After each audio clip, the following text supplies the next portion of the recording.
Welcome to Relevant JavaScript Tutorials. In this video we will learn how to use map and filter together.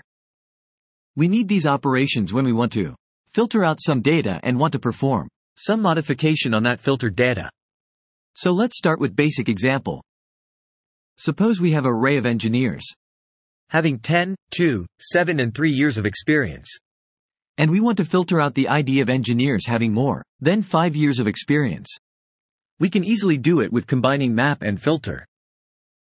First, let's create a function that returns the desired ID we want. Now in this function we will apply the filter on the engineers array.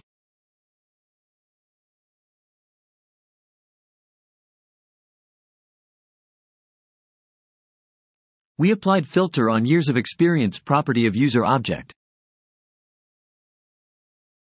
If we directly print this on console, we will get John and Kevin user objects as they have more than 5 years of experience.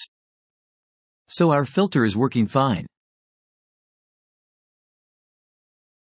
But we want only ID, not the whole object, so we will perform map operation for modify the outcome of filter method like this.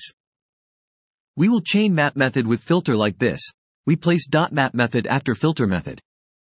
And we pass a arrow function inside map that returns the user.id of user object. This will modify all the filtered users with their ID, and now map method will returns only ID of users. Now if we print out the getID of engineers function, it will give us 1 and 15. And these are the ID of John and Kevin having more than 5 years of experience.